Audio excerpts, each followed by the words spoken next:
The year is 1936. The world stands on the precipice of another great war. In Europe, darkness gathers like storm clouds on a distant horizon. But here in the ancient lands between two rivers, beneath the relentless Iraqi sun, a different kind of discovery is about to shake the foundations of everything we thought we knew about human history. Wilhelm König, a German archaeologist working at the National Museum of Iraq in Baghdad, holds something peculiar in his hands. It's small, unassuming, the kind of artifact that might have been catalogued and forgotten in the vast archives of human antiquity. A clay jar, roughly the size of a human fist, 13 centimetres tall. Nothing remarkable, you might think. Nothing that would change our understanding of ancient civilization. But look closer. Inside this terracotta vessel, there's a copper cylinder, and within that copper cylinder, an iron rod, carefully insulated from the metal casing by what appears to be asphalt or bitumen.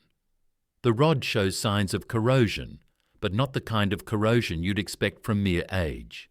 This is acid corrosion. König stares at this object, and a question begins to form in his mind. A question so audacious, so impossible by the standards of accepted history, that he almost dismisses it immediately. Could this be a battery?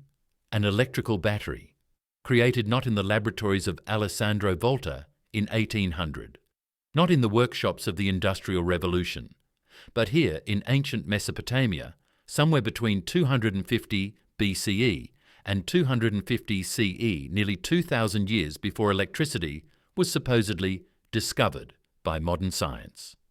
The thought is absurd. It violates everything we've been taught about the linear progression of human knowledge.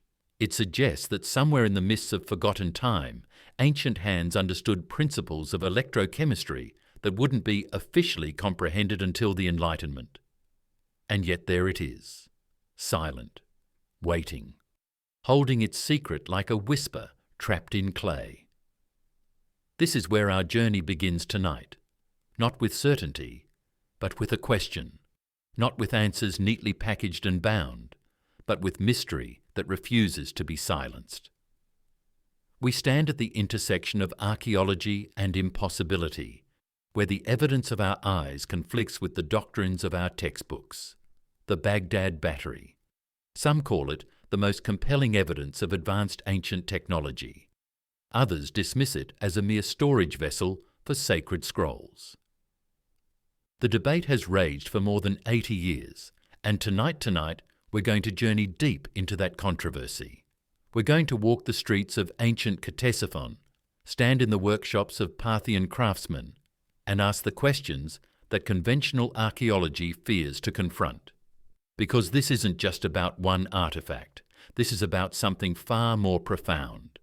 This is about the possibility that human civilization is far older, far more sophisticated, and far more mysterious than we've been led to believe. This is about lost knowledge, technological wisdom that once illuminated the ancient world and then vanished, erased by catastrophe, suppressed by conquerors, or simply forgotten in the great turning of ages. Imagine for a moment that you're standing in an ancient temple in Mesopotamia 2,000 years ago. The sun has set. Darkness fills the sacred chamber, and then light. Not the flickering flame of oil lamps or torches, but steady, unwavering light powered by principles of electrochemistry that wouldn't be rediscovered for 2 millennia. Is it possible? The academic establishment says no. The evidence whispers something different. Tonight, we're going to listen to that whisper. We're going to follow it down through the centuries, across deserts and through ruins, into the forgotten workshops of ancient Iraq. We're going to meet the discoverers and the skeptics, the experimenters and the dreamers. We're going to examine the evidence with open eyes and critical minds. And by the end of our journey, you'll understand why this small clay jar, this Baghdad Battery, represents something far greater than itself. It represents a challenge to our entire understanding of human history. It represents the possibility that we are not the first technological civilization to arise on this planet. that perhaps we are merely rediscovering what was once known. The ancients left us clues, hidden in plain sight, buried beneath sand and time, waiting for minds brave enough to see what shouldn't be possible. The Baghdad Battery is one of those clues, and tonight we decode it together. But before we can understand this artifact, before we can truly grasp its implications, we need to transport ourselves back to the land between two rivers, back to the cradle of civilization itself, back to a time when the ancient world was alive with wisdom and wonder that defies our modern assumptions. We need to understand the world that could have created such a thing. So close your eyes for a moment. Let the present fade away. And let me take you back to ancient Mesopotamia, where our story truly begins, where the Tigris and Euphrates flow like arteries of time itself, carrying the lifeblood of human civilization through landscapes that witness the birth of writing, mathematics, astronomy, and perhaps electricity itself. The journey begins. Are you ready? The land between the rivers, Mesopotamia. The very word carries weight, doesn't it? It resonates with ancient power, with the echo of ziggurat walls and cuneiform tablets, with the whisper of the world's first cities rising from the alluvial plains like monuments to human ambition. This is where civilization began, or at least where the civilization we acknowledge began. Around 4000 BCE, the Sumerians emerged from the mists of prehistory and built cities that would make even modern urban planners pause in admiration. Ur, Uruk, Eridu, Lagash. These weren't primitive settlements, these were sophisticated metropolises with complex social hierarchies, advanced irrigation systems, monumental architecture, and most remarkably, a writing system that allowed humanity to record its thoughts for the first time in history. The Sumerians gave us the wheel. They gave us the first written laws. They gave us mathematics based on the number 60, a system so elegant, so perfectly suited to astronomical calculations that we still use it today every time we check the clock or measure an angle. They mapped the stars with precision that wouldn't be matched for thousands of years. They tracked the movements of planets, predicted eclipses, and understood cycles of time that stretched across generations. They knew things, profound things, things that seem almost impossible for a civilization that supposedly emerged from nomadic hunter-gatherers just a few centuries earlier. And then came the Akkadians, the Babylonians, the Assyrians, each empire rising and falling like waves on the shore of eternity, each one building upon the knowledge of those who came before, preserving wisdom in libraries of clay tablets that could withstand the ravages of time better than any paper or parchment. The Hanging Gardens of Babylon, one of the 7 wonders of the ancient world. The library of Ashurbanipal, containing over 30,000 tablets of accumulated knowledge. The Code of Hammurabi, one of the oldest and most complete written legal codes in human history. This was a land of marvels, a land of innovation, a land where human ingenuity reached heights that would not be seen again for centuries after Rome fell. But here's what the textbooks often gloss over, what the conventional narrative conveniently forgets. Mesopotamia didn't end with the fall of Babylon. Fast forward to the 3rd century BCE. The great age of Alexander has passed.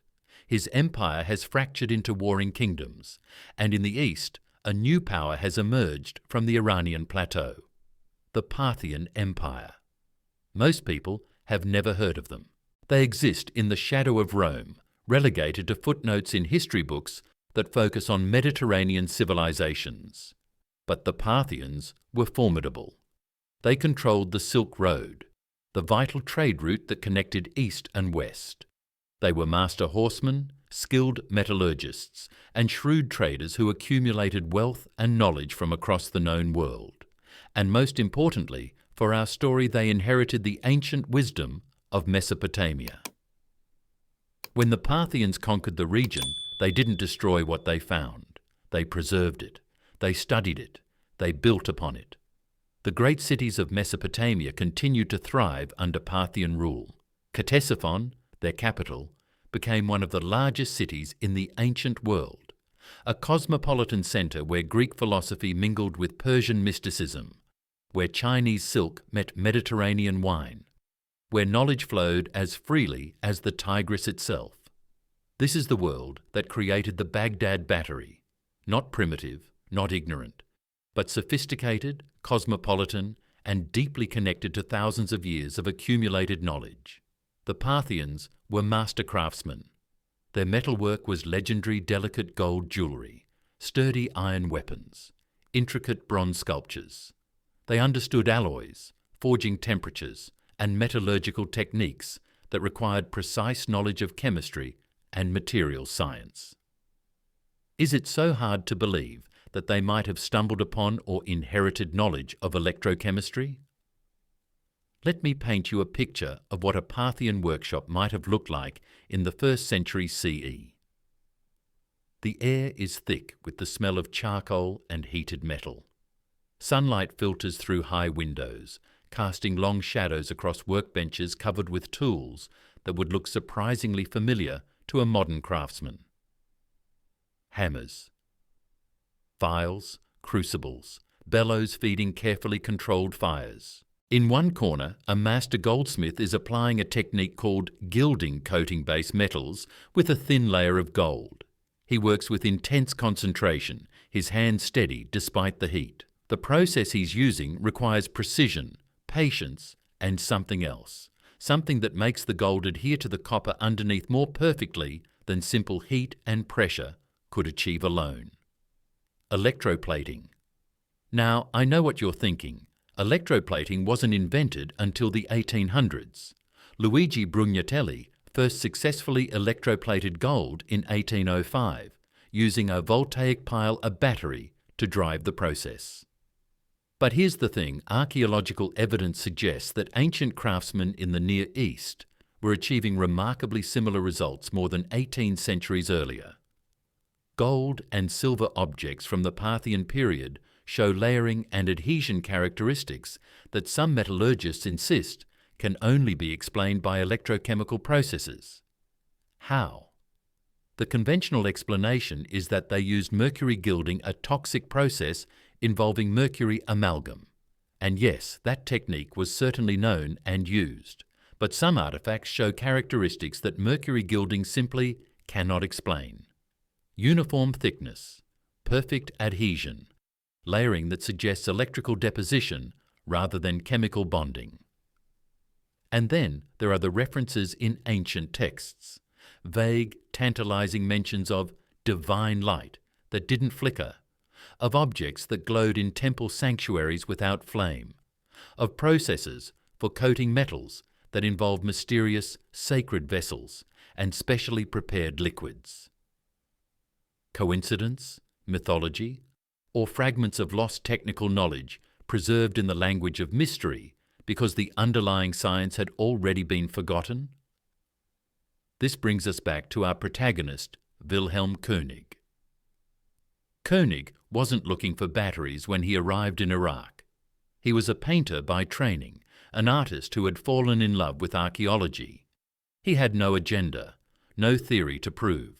He was simply cataloguing artifacts at the Baghdad Museum, doing the patient, unglamorous work that forms the backbone of archaeology.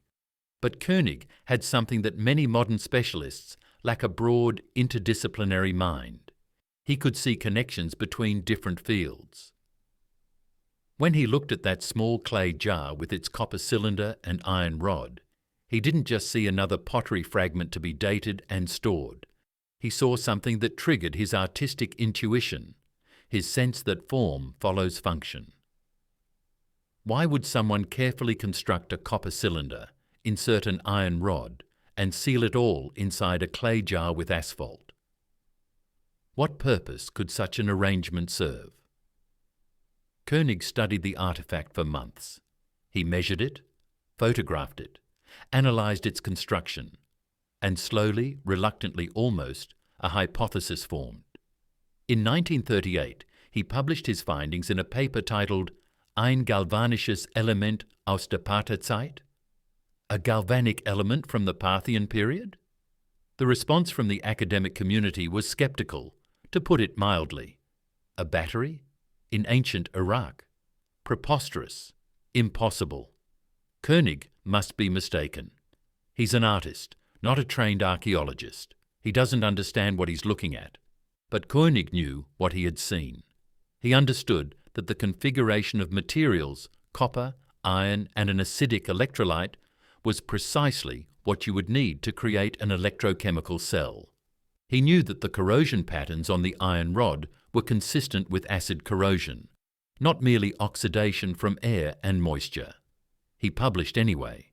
He put his theory out into the world, knowing it would be controversial, knowing it might damage his reputation. And then the world went to war. König's paper was published just as the Wehrmacht was preparing to invade Poland. Within months, Europe was engulfed in conflict. König's discovery was forgotten, buried beneath more immediate concerns of survival and conquest. The Baghdad Battery should have been lost to history, just another discredited hypothesis, gathering dust in forgotten journals. But fate had other plans. Jump forward to 1940. The war rages across Europe and North Africa. But in America, far from the bombing runs and blitzkriegs, a man named Willard Gray reads König's paper. Gray is an engineer at the General Electric High Voltage Laboratory in Massachusetts. He's not an archaeologist or a historian. He's a practical man who understands electrical principles intimately. And when he reads König's description of the Baghdad Battery, something clicks in his engineering mind. That design, it could work. Gray does what any good engineer would do. He builds a replica. Using materials available in the ancient world, copper, iron, clay, and an acidic electrolyte solution, he uses grape juice, something the ancients would have had ready access to. Gray constructs a faithful reproduction of the Baghdad Battery, and then he tests it. The results are remarkable. The battery produces approximately 1.1 to 2 volts of electricity. Not much by modern standards. You couldn't power a smartphone with it, but more than enough to create a noticeable electrical sensation if you touch both terminals. More than enough to drive electroplating processes. More than enough to demonstrate that yes, this ancient design is functional. Gray publishes his results. And suddenly, König's hypothesis doesn't seem quite so ridiculous anymore. If an engineer in 1940 can create a working battery using nothing but ancient materials and construction techniques, why couldn't the Parthians have done the same 2,000 years earlier? The academic world remains skeptical. But now there's evidence. Now there's a working model. Now the Baghdad Battery isn't just a hypothesis, it's a demonstrated possibility. And possibilities, once opened, are very difficult to close. Let's pause here for a moment and consider what we're really talking about. Electricity. We think of it as a modern phenomenon, don't we? We think of Benjamin Franklin flying his kite in a thunderstorm, Luigi Galvani making dead frogs' legs twitch, Alessandro Volta stacking alternating discs of zinc and copper to create the first true battery in 1800. We think of Edison and Tesla, of the great electrical revolution of the late 19th century that transformed human civilization, that brought light to darkness and power to every home. Electricity is modern. Electricity is ours. It belongs to the industrial age, to the triumph of scientific thinking over superstition and ignorance. That's the story we tell ourselves. But what if that story is incomplete? What if electricity, or at least basic electrochemical principles, was known to the ancients? Not in the systematic theoretical way that modern science understands it, perhaps, but as a practical craft knowledge passed down through generations of metalworkers and temple artisans, preserved in carefully guarded techniques that gave certain craftsmen almost magical abilities. Think about how knowledge was transmitted in the ancient world. There were no textbooks, no peer-reviewed journals, no universities where anyone could study any subject. Knowledge was power, real, tangible power, and power was closely guarded. Metalworkers belonged to guilds. Their techniques were trade secrets, taught only to apprentices who had proven their loyalty and discretion. The most valuable processes, the ones that produced the most remarkable results, would have been the most closely guarded of all. If a craftsman knew how to use electrochemical principles to create gold plating of unprecedented quality, do you think he would have written it down, published it for all to see? Or would he have kept it secret, taught it only to his sons, preserved it as the source of his livelihood and prestige? And when that craftsman died without passing on his knowledge, when a city was conquered and its workshops burned, when a civilization fell and its technical traditions scattered, the knowledge would be lost.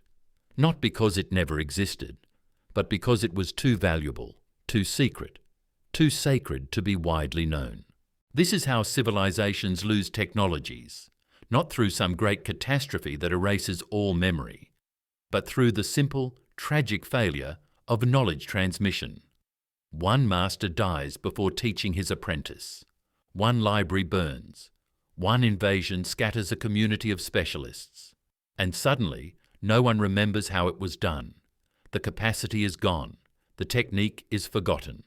And future generations, looking back, declare it impossible because they can no longer imagine how it was achieved. The Baghdad Battery sits in a museum display case, small, innocuous, easy to overlook, but it represents something enormous. It represents the possibility that our entire timeline of technological development is wrong, that human ingenuity and innovation isn't a simple linear progression from primitive to advanced, from ignorant to enlightened. Maybe it's a cycle, rising and falling, discovering and forgetting, building and losing. Maybe we're not the first technological civilization. Maybe we're just the latest. And maybe just maybe buried in the ruins of ancient cities, hidden in plain sight among artifacts we've dismissed as primitive or misunderstood as ritual objects, there are more clues, more whispers of lost knowledge, more evidence that the ancients knew far more than we give them credit for. The Baghdad Battery is just the beginning. The question it poses echoes across millennia. What else did they know? What else have we forgotten? And perhaps most importantly, what else are we about to rediscover? The problem with impossible discoveries is that they force us to choose. Do we trust the evidence of our senses, the results of repeatable experiments, the physical artifacts that we can hold in our hands? Or do we trust the established narrative, the accepted timeline, the comfortable story of human progress that we've been taught since childhood? The Baghdad Battery creates this conflict perfectly. It sits at the intersection of what we can see and what we're told is possible. And that intersection, that's where the real battle begins. Let's be honest about what we're dealing with here. The Baghdad Battery isn't just a curious artifact that challenges one small aspect of archaeological chronology. It's an epistemological bomb. If it's real, if it truly is an electrochemical cell created by ancient Parthians, then it demolishes fundamental assumptions about the history of science and technology. It means that electrical principles were understood nearly 2,000 years before the scientific revolution. It means that the linear narrative of progress from darkness to enlightenment, from primitive to advanced, is fundamentally flawed. It means that ancient civilizations achieved levels of technical sophistication that we've systematically underestimated, and that is something the academic establishment simply cannot accept without a fight. The resistance began almost immediately after König published his findings. "It's a scroll jar," said the critics, "nothing more than a container for storing papyrus or parchment documents. The copper cylinder and iron rod are purely structural. They have nothing to do with electricity." "Show us the wires," they demanded. "Show us the light bulbs. Show us the infrastructure. If the Parthians had batteries, where are all the devices they powered? Where are the workshops? Where are the texts describing electrical principles? These are fair questions, devastating questions actually, because here's the thing: we don't have those things. We have the Baghdad Battery itself and a handful of similar objects found in the same region. But we don't have extensive evidence of an electrical civilization in ancient Iraq.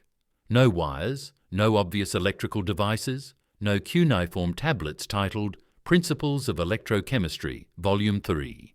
Just the batteries themselves, silent, enigmatic, impossible to explain away, but equally impossible to contextualize. And so the skeptics had ammunition. This is pseudoscience, they said. This is the same kind of thinking that gives us ancient aliens and Atlantean super civilizations. It's speculation masquerading as archaeology. The academic establishment closed ranks. Papers discussing the Baghdad Battery were marginalized. Researchers who took the hypothesis seriously found their credibility questioned. The artifact became a cautionary tale, a warning about the dangers of letting imagination override rigorous scientific methodology. By the 1950s and 60s, the Baghdad Battery had been largely dismissed by mainstream archaeology. It was relegated to the same category as the crystal skulls and the Piri Reis map, interesting curiosities perhaps, but nothing that should be taken seriously by real scientists. Case closed, or so it seemed. But here's where the story gets interesting, because while archaeologists were busy dismissing the Baghdad Battery, engineers and experimentalists were quietly proving that it works. In 1978, a German Egyptologist named Arne Egebrecht conducted a series of experiments that would reignite the entire controversy. Egebrecht wasn't looking to prove anything sensational. He was simply trying to understand ancient Egyptian gilding techniques. Egyptian craftsmen created gold-plated objects of extraordinary quality jewelry, statues, ornamental pieces that show a level of precision and uniformity that's difficult to explain using conventional fire gilding methods alone. So Egebrecht decided to test whether electrochemistry might have played a role. He constructed a replica of the Baghdad Battery copper cylinder, iron rod, acidic electrolyte. He connected it to a small silver statuette, and over the course of several hours, using nothing but this ancient battery design and a solution of gold chloride, he successfully electroplated the statuette with a thin, even layer of gold. The results were stunning. The plating was uniform, adherent, and remarkably similar to the finish seen on ancient Egyptian and Mesopotamian artifacts. Egebrecht's experiments were documented, photographed, and published. They showed conclusively that the Baghdad Battery design could power electrochemical processes, that it wasn't just theoretically functional, it was practically useful. And here's the crucial point. Egebrecht used only materials and techniques available to the ancients. No modern chemicals, no electrical generators, just copper, iron, grape juice, and patience. If he could do it in 1978, why couldn't they have done it in 250 CE? The skeptics had an answer, of course. Just because they could have done it doesn't mean they did. You're speculating. You're filling gaps in evidence with wishful thinking. Fair enough. But let's flip that logic around. Just because we don't have explicit evidence that they did electroplate using batteries doesn't mean they didn't. Absence of evidence isn't evidence of absence, especially when we're talking about technologies that would leave minimal archaeological footprint after 2,000 years. In the 1980s and 90s, more researchers began experimenting with Baghdad Battery replicas. They tested different electrolyte solutions, vinegar, wine, citrus juice, even seawater. All of them worked to varying degrees, producing voltages between 0.5 and 2.0 volts, depending on the specific chemistry involved. They connected multiple batteries in series, demonstrating that ancient craftsmen could have boosted the voltage to levels sufficient for more demanding applications. They ran extended tests, showing that with proper maintenance and fresh electrolyte, these batteries could function for weeks or even months. Each experiment added another data point, another piece of evidence that yes, this technology was feasible with ancient materials and methods. And yet mainstream archaeology remained unmoved. Why? The answer is both simple and deeply troubling. It comes down to paradigm protection. Thomas Kuhn, the philosopher of science, wrote about how scientific paradigms resist change. When evidence emerges that challenges the dominant framework, the first response isn't to modify the theory, it's to explain away the evidence, to minimize it, to ignore it if possible. Only when the anomalies become overwhelming, when the old paradigm simply can't account for too many observations, does a scientific revolution occur. Does the paradigm shift? The Baghdad Battery is an anomaly, a profound one, but as long as it remains isolated, as long as it's the only example of ancient electrical technology, the dominant paradigm can contain it, can explain it away as an accident, a one-off, an artifact whose true purpose remains unknown. The moment we find more examples, though the moment we discover extensive evidence of ancient electrochemical knowledge, everything changes. And that's where things get truly controversial, because some researchers claim we already have found more examples, many more. In 1936, the same year König discovered the Baghdad Battery, archaeologists found similar objects in the ruins of ancient Kujut Rabu, near Baghdad. Multiple clay jars, multiple copper cylinders, multiple iron rods, all showing the same construction, all showing the same corroded patterns. Not just one battery, but a collection, a cache, perhaps even a workshop inventory. And it doesn't stop there. Over the subsequent decades, similar objects have been reported from archaeological sites across Mesopotamia, Egypt, and the Near East. Not many of these artifacts are rare, but they exist, scattered, enigmatic, waiting for someone to recognize what they are. Some are displayed in museums, labeled as ritual objects or storage vessels. Others sit in archaeological warehouses, uncatalogued and unstudied. Still others were lost or destroyed casualties of the Iraq War, when the Baghdad Museum was looted in 2003. How many were there originally? How widespread was this technology? We may never know. The archaeological record is fragmentary at best, and 2,000 years of erosion, conquest and neglect have erased far more than they've preserved. But the existence of multiple examples suggests something important. This wasn't a fluke. This wasn't one genius craftsman stumbling upon a bizarre accident. This was a technology, however limited, that was known and used. Which brings us to the most provocative question of all. If the Parthians had batteries, what were they using them for? Let's explore the possibilities, because this is where archaeology meets imagination, where evidence trails off and speculation begins. The most prosaic explanation is electroplating. Coating base metals with thin layers of precious metals, gold, silver, perhaps even copper onto iron to prevent rust. This is practical, profitable, and well within the capabilities of the Baghdad Battery. Ancient metalworkers were obsessed with creating beautiful objects.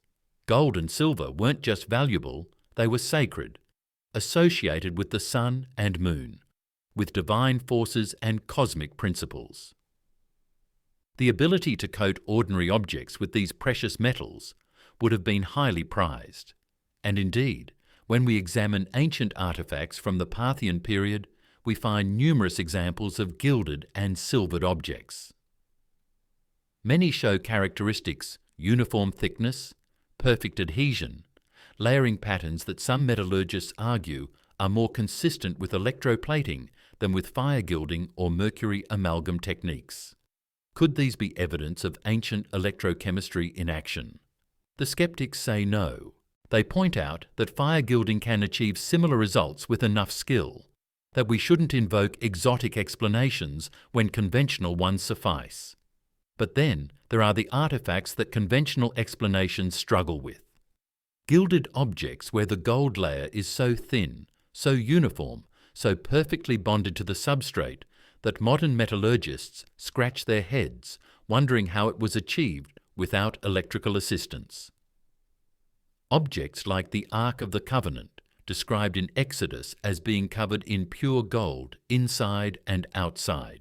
Gold plating on wood extraordinarily difficult to achieve by any method except electroplating, because the heat required for fire gilding would char and destroy the wood underneath. Coincidence? Or a hint that biblical descriptions might contain fragments of real technical knowledge? But electroplating is just the beginning. Some researchers have proposed far more speculative uses for ancient batteries. Lighting, for instance. Ancient temples were often dark, windowless structures. Torches and oil lamps were the obvious solution, but they create smoke, consume oxygen, and produce inconsistent, flickering light. Not ideal for reading sacred texts or conducting intricate rituals. What if some temples used electric light? Sound crazy? Consider this. In the Temple of Hathor at Dendera in Egypt, there are hieroglyphic reliefs that seem to depict large, bulb-shaped objects connected to cables, with what looks like filaments or electrodes inside. Conventional Egyptologists interpret these as symbolic representations of sacred lotuses or creation myths. But some researchers see something different. They see what looks suspiciously like large-scale electrical lights, powered by sources that could have included batteries. Is this interpretation correct? Honestly, probably not. The symbolic explanation is more likely. Ancient religious art is rife with metaphor and mythological representation. We shouldn't read modern technology into every ancient depiction. But, and this is important, we also shouldn't dismiss the possibility entirely. Because we know the ancients could create batteries. We know they understood metalworking and chemical processes. The question isn't whether electrical lighting was technically impossible in ancient times. The question is whether they actually developed it. And that's a question we can't definitively answer with current evidence. Then there's medical electrotherapy. This is actually not as far-fetched as it sounds. The ancient Greeks and Romans knew about electric fish torpedo rays and electric eels and used them medicinally. Patients suffering from headaches, gout, and various ailments would be instructed to touch these fish, receiving mild electrical shocks that sometimes provided relief.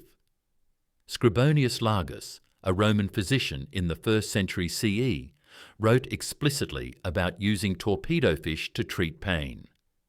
Galen, the famous Greek physician, discussed their therapeutic properties. If ancient physicians understood that electricity could have medical effects, might they have sought to create artificial sources of electrical current? Sources more reliable and controllable than capturing and maintaining live electric fish.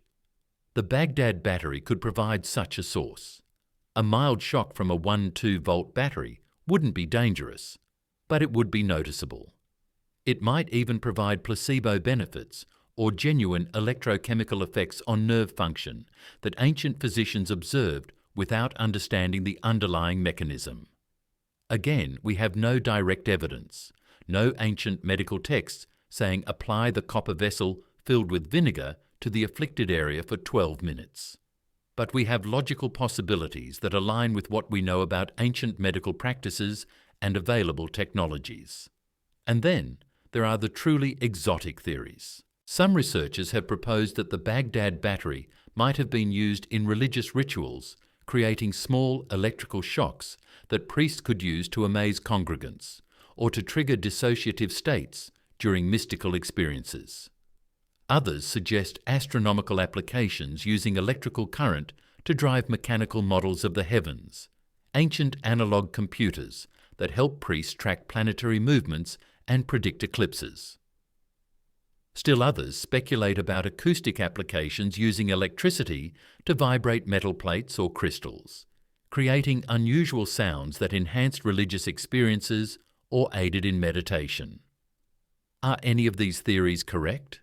Probably not. They venture far beyond what the available evidence can support, their imagination running ahead of science. But here's why I mention them. Because the Baghdad Battery has opened a door. It's revealed that ancient peoples achieved something we thought impossible. And once you discover one impossibility, you start to wonder what else is possible. What other technologies might have existed that left no trace? What other knowledge might have been lost? What boundaries of our historical imagination need to be pushed back? The Baghdad Battery isn't just about electricity. It's about epistemic humility, the recognition that our knowledge of the past is incomplete, fragmentary, and potentially mistaken in fundamental ways. Now, let's address the elephant in the room, the strongest skeptical argument against the Baghdad Battery. In 2012, archaeologist Elizabeth Stone published an article arguing that the entire ancient battery interpretation is a modern projection.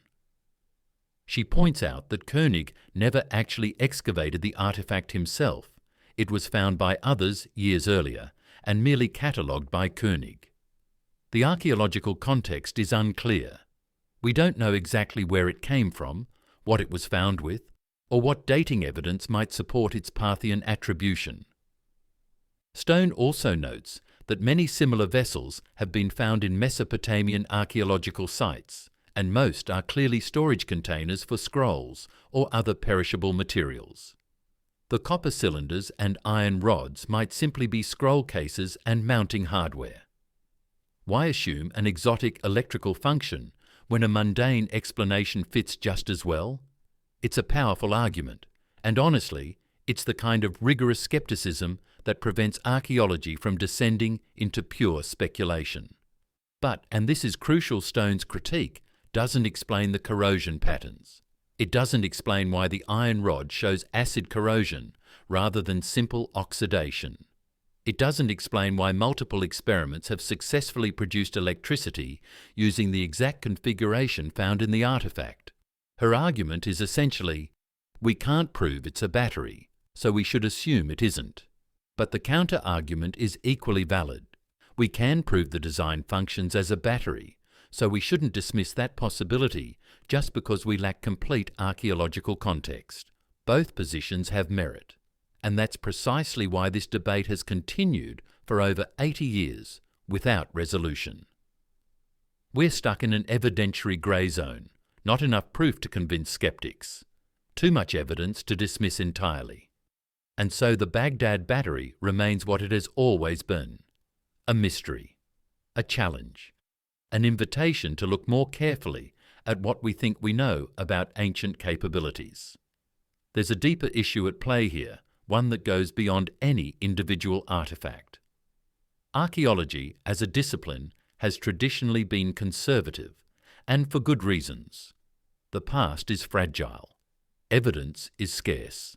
It's easy to project modern assumptions onto ancient remains and see what we want to see, rather than what's actually there. So archaeologists are trained to be skeptical, to demand extraordinary evidence for extraordinary claims, to prefer prosaic explanations over exotic ones. This conservatism has protected the field from countless charlatans and pseudoscientists. It's prevented archaeology from becoming a playground for fantasists who see advanced civilizations and alien visitors in every unexplained artifact. And this is where it gets tricky. This same conservatism can also blind us to genuine anomalies. It can make us dismiss real discoveries that don't fit the established narrative. The Baghdad Battery might be such a discovery, or it might not. The honest answer is we don't know. What we do know is that the artifact exists, that its design can produce electricity, that similar objects have been found in other locations. That ancient metalwork sometimes shows characteristics consistent with electrochemical processes. These are facts, not speculation. What remains uncertain is the interpretation. Were these objects deliberately created as batteries? Or are we seeing patterns that aren't there, imposing modern technical knowledge onto artifacts whose true purpose remains obscure? The debate continues, and probably will continue until we find more definitive evidence, either explicit ancient texts describing electrical principles or extensive archaeological complexes that clearly show electrical technology in use. Until then, we're left with the tantalizing possibility that König was right. That somewhere in the mists of forgotten time, ancient craftsmen understood something profound about the nature of matter and energy. That they harnessed that understanding, however imperfectly, to create objects that glow with the same mysterious power as the Baghdad Battery, silent, waiting, challenging us to see beyond the boundaries of our historical assumptions. So here we stand, at the threshold of revelation. We've examined the evidence, we've heard the arguments both for and against. We've travelled through ancient Mesopotamia, stood in Parthian workshops, and watched as modern engineers replicated a device that shouldn't exist according to our timeline of technological progress. Now comes the moment of synthesis, the moment where we step back and ask, what does this all mean? Not just for archaeology or the history of science, but for us, for humanity, for our understanding of who we are and where we've come from. Because the Baghdad Battery is more than an artifact, it's a mirror. And what it reflects back at us is both humbling and exhilarating. Let's start with what we can say with confidence. The Baghdad Battery, whether it was intentionally designed as an electrical device or not, demonstrates that ancient peoples had the materials and potentially the methods to create electrochemical cells. This is not speculation. It's demonstrated fact. Multiple researchers have built working replicas using only materials available in the ancient world. This means that electrical phenomena, at least in a basic, practical sense, were accessible to ancient civilizations. Whether they understood the underlying principles is a different question. Whether they systematically exploited this knowledge is another question still. But the potential was there. The door was open. And here's where things get fascinating. Because once you recognize that potential, suddenly other archaeological mysteries start to look different. Remember those perfectly gilded artifacts I mentioned earlier? The ones with gold layers so thin and uniform that modern metallurgists struggle to explain them? They're not just curiosities anymore. They're potential evidence of a technology we're only now beginning to recognize. Ancient texts that describe divine light or sacred fire that doesn't consume its fuel. Maybe those aren't just poetic metaphors. Maybe some of them are garbled descriptions of electrical phenomena, filtered through religious language, because there was no technical vocabulary to describe what was being observed. Legends of ancient masters who could work miraculous transformations of matter, perhaps not entirely mythical, perhaps based on real craftsmen who possessed technical knowledge that seemed magical to those who didn't understand the principles involved. I'm not saying all myths are history. I'm not claiming ancient astronauts or Atlantean super civilizations. But I am suggesting that we need to take a more nuanced view of ancient capabilities. The line between primitive and advanced isn't as clear as we've been taught. Consider what we know about ancient knowledge in other domains. The Antikythera mechanism, discovered in a Greek shipwreck from the 1st century BCE, is an analog computer of stunning sophistication. It tracked the movements of the sun, moon, and planets. It predicted eclipses. It even accounted for the elliptical orbit of the moon, using a system of gears that wouldn't be reinvented until the 14th century. For decades after its discovery in 1901, scholars couldn't believe what they were seeing. A device this complex, this mathematically precise, this technologically advanced from ancient Greece? Impossible. But it wasn't impossible. It was real. And it forced us to dramatically revise our estimates of ancient Greek technological capabilities, or consider the precision of ancient megalithic constructions. The Great Pyramid of Giza, built around 4,500 years ago, is aligned to true north with an accuracy of 3/60th of a single degree. Its sides are equal in length to within a few centimetres over a base length of 230 metres. How did they achieve this precision? We're still not entirely sure. They didn't have steel tools. They didn't have surveying equipment that could match modern laser theodolites. And yet there it stands. precise, massive, impossible by the standards of primitive technology, or the Damascus steel swords of medieval Islam, created through metallurgical techniques so sophisticated that they weren't fully understood until the 20th century, when electron microscopy revealed carbon nanotubes in the blade structure, or Roman concrete that lasts for millennia, while our modern concrete crumbles after decades, or Chinese seismographs that could detect earthquakes hundreds of miles away in 132 CE. The list goes on and on and on. Every generation of archaeologists discovers something that forces us to revise our assumptions about ancient capabilities upward. Every few decades, we find an artifact or technique that shouldn't exist according to our timelines. The Baghdad Battery fits this pattern perfectly. It's another piece in a growing mosaic of evidence that ancient peoples were more technically sophisticated than we've imagined. But here's the profound question. If they knew so much, why did the knowledge disappear? Why aren't we standing on the shoulders of Parthian electrochemists and Greek computer engineers? Why did we have to rediscover these principles from scratch? The answer lies in understanding how fragile technical knowledge actually is. Modern science seems permanent to us. We have textbooks, universities, research institutions, global communication networks. We publish everything. We share freely.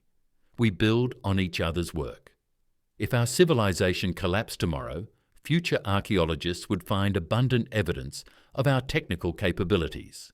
Libraries full of books, hard drives full of data, factories full of machinery. The archaeological signature of industrial civilization would be unmistakable. But ancient knowledge wasn't recorded this way. Technical expertise was held by small groups of specialist guilds, priestly classes, family lineages. It was transmitted through apprenticeship, not through textbooks. It was guarded jealously because it was the source of economic and social power. When a city was conquered, the specialists were often killed or scattered.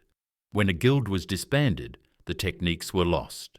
When a master died without apprentices, the knowledge died with him. And unlike modern science, there was no theoretical framework that would allow someone to reconstruct the technique from first principles.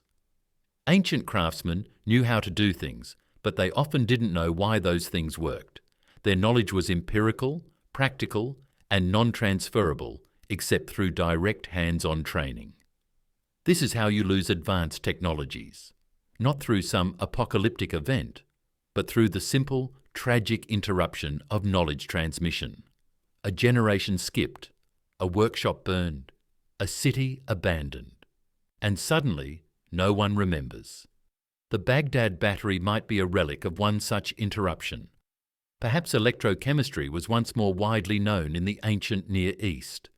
Perhaps there were workshops in many cities producing batteries for various applications.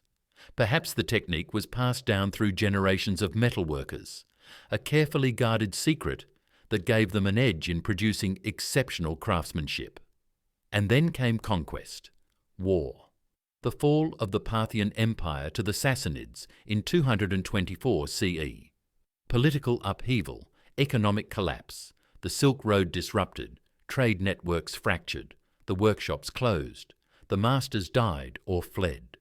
The apprentices never learned the full technique, and within a generation or two it was gone, leaving behind only a few enigmatic artifacts scattered across archaeological sites, waiting for someone like König to recognize them for what they were. This is the tragedy of lost knowledge. Not that it never existed, but that it existed and was forgotten. That human ingenuity achieved remarkable things, and then those achievements slipped through our fingers like sand. How much more has been lost? How many other technologies vanished without leaving even a single artifact behind? But here's where the story takes a hopeful turn, because we're rediscovering, we're reconstructing, we're learning to read the clues that the ancients left behind. Every experiment with a Baghdad Battery replica is an act of resurrection. We're bringing back knowledge that was lost for 2,000 years. We're proving that it was possible that it was real, that the ancients knew more than we thought. And this process of rediscovery is accelerating. Modern analytical techniques, electron microscopy, spectrometry, computed tomography, allow us to examine ancient artifacts in ways that would have seemed miraculous just decades ago. We can see internal structures without destroying the artifact. We can analyze chemical compositions with precision that reveals manufacturing techniques. We can date materials and trace their origins across continents. We're getting better at reading the archaeological record, better at recognizing anomalies, better at asking, what if they knew more than we assumed? And as we do, a more complex, more fascinating picture of ancient civilization is emerging. Not primitive and ignorant, struggling toward enlightenment, but sophisticated and capable, achieving remarkable things with the materials and methods available to them, creating technologies that we're only now beginning to appreciate. The Baghdad Battery is one thread in this larger tapestry, one clue among many, but it's a significant thread because it points towards systematic technical knowledge of a fundamental natural phenomenon. If ancient craftsmen could harness electrochemistry, what else could they do? Let me share with you a vision, not a certainty, but a possibility worth contemplating. Imagine an ancient workshop in Ctesiphon around 100 CE. The Parthian Empire is at its height. The Silk Road brings wealth and knowledge from China in the east and Rome in the west. This is a cosmopolitan center, a melting pot of ideas and techniques. In this workshop, a master metalworker is training his apprentices. He's old now, his hands gnarled from decades of working hot metal. But his eyes are sharp, his mind clear. He's passing on knowledge that has been in his family for generations. Watch carefully, he tells them. The sacred vessels must be prepared exactly so. The copper must be pure, worked to this thickness. The iron rod must be cleaned thoroughly. The seal of asphalt must be perfect, or the holy water will leak and the divine power will fail. He doesn't speak of electrons or electrochemical potentials. Those concepts won't be formulated for another 18 centuries.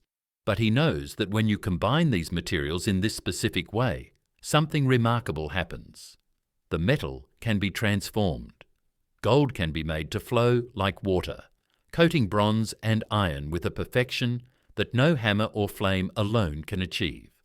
This is his art, his science, his livelihood, his pride. And when he dies, his knowledge passes to his sons, and from them to their apprentices, and so on, through generations, through centuries, carefully preserved and guarded, until one day it isn't, until conquest comes, or plague, or economic collapse, until the workshop closes and the techniques are lost. But the vessels remain, tucked into storage rooms, placed in tombs, discarded in refuse heaps, waiting, mute witnesses to knowledge that once flourished and then faded. Until Wilhelm König, standing in a museum in Baghdad, looks at one and thinks, this might be important. This is the cycle of knowledge, loss and rediscovery, forgetting and remembering. And here's the profound implication. If it happened once, it might have happened many times. Human civilization might be far older than we think. Not continuously advanced, I'm not arguing for some lost golden age of super science, but perhaps more episodic, rising and falling, achieving sophisticated knowledge in specific domains, then losing it, then rediscovering it. Maybe the graph of human technological progress isn't a straight line from primitive to advanced. Maybe it's a sawtooth pattern, ups and downs, peaks of achievement followed by valleys of forgetting. Maybe we're not the first civilization to discover electricity, just the first to document it systematically enough that it won't be completely lost when our civilization eventually falls. That's both humbling and inspiring. Humbling because it means we're not as special as we thought. Our achievements aren't unprecedented. The ancients walked paths we're only now retracing. But inspiring because it means human ingenuity is older and more resilient than we imagined. That given the right circumstances, humans will figure things out, will push boundaries, will ask questions and experiment and discover. That's in our nature. It's what we do. And knowing that the ancients did it too, that they achieved remarkable things and left clues for us to find that connects us across millennia. That makes us part of a longer story than we realized. So what should we do with this knowledge? How should the Baghdad Battery change how we approach archaeology, history, and our understanding of human potential? First, I think it calls for epistemic humility. We need to admit that our knowledge of the past is incomplete and possibly mistaken in important ways. We need to be open to evidence that challenges our assumptions, even when that evidence is uncomfortable or inconvenient. This doesn't mean abandoning rigorous standards. It doesn't mean accepting every fringe theory that comes along. But it does mean maintaining a curious, open mind. Being willing to say, "I don't know," more often. Being willing to entertain possibilities that don't fit the established narrative. Second, it calls for interdisciplinary thinking. König discovered the Baghdad Battery because he was an artist-turned-archaeologist with broad interests. Egebrecht proved its function because he brought engineering knowledge to bear on an archaeological question. The most important discoveries often happen at the boundaries between disciplines, where different perspectives collide and create new insights. We need more of that. More engineers examining ancient artifacts. More metallurgists consulting on archaeological sites. More theoretical physicists asking, "What if?" about ancient phenomena. Third, it calls for investment in preservation and research. How many Baghdad batteries were destroyed in the looting of the Baghdad Museum in 2003? How many similar artifacts sit unstudied in storage facilities around the world, unrecognized for what they might be? We need to protect our archaeological heritage, not just for its cultural value, but for what it can teach us about human capabilities and the paths of knowledge through time. And finally, it calls for a sense of wonder, a recognition that the past is not dead and settled, but alive with mystery and possibility, that every excavation might reveal something that changes how we understand ourselves. The Baghdad Battery reminds us that there are still secrets buried in ancient ruins, still wisdom encoded in artifacts we've overlooked, still knowledge waiting to be rediscovered, and that quest to understand what the ancients knew, that's one of the most profound and exciting endeavours humans can undertake. Because when we rediscover lost knowledge, we're not just learning about the past, we're reclaiming part of our heritage, we're reconnecting with ancestors who are more like us than we imagined. We're proving that human curiosity and ingenuity transcend time. The Baghdad Battery sits in its display case. It doesn't glow. It doesn't hum with electrical power. It's just clay and copper and corroded iron. But it whispers.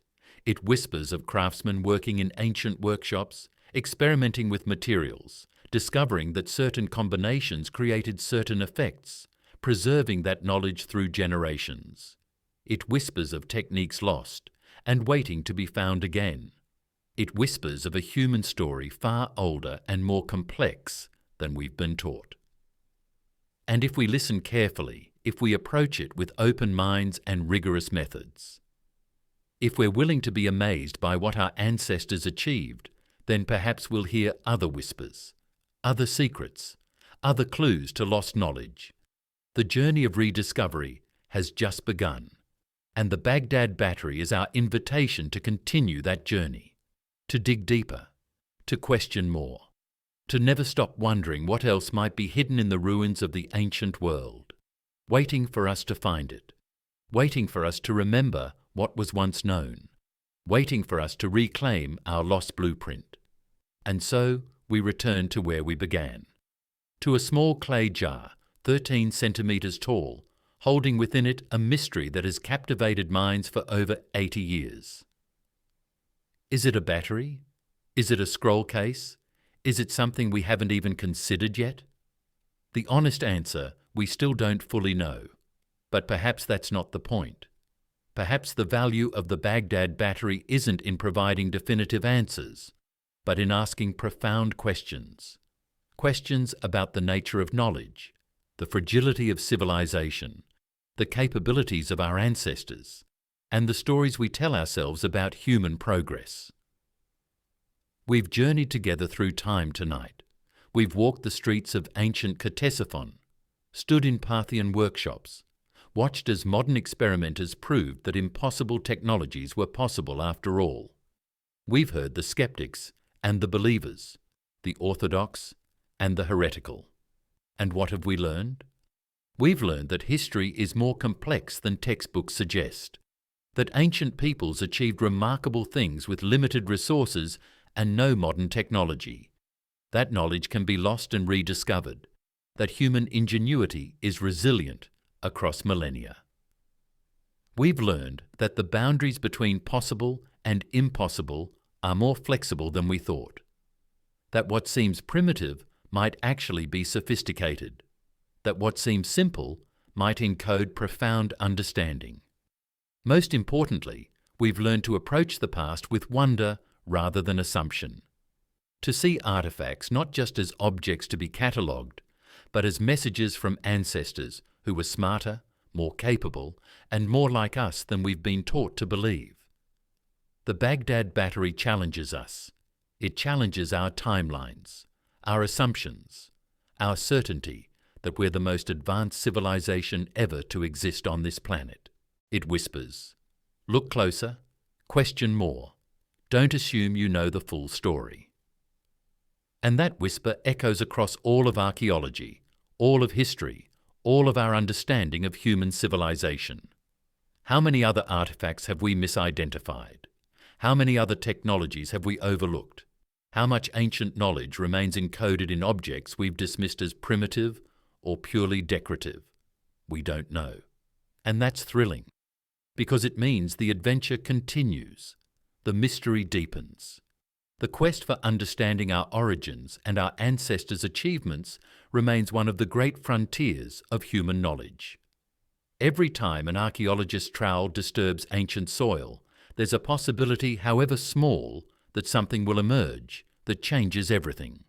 Another Antikythera mechanism, another Baghdad Battery, another clue to capabilities we didn't know existed.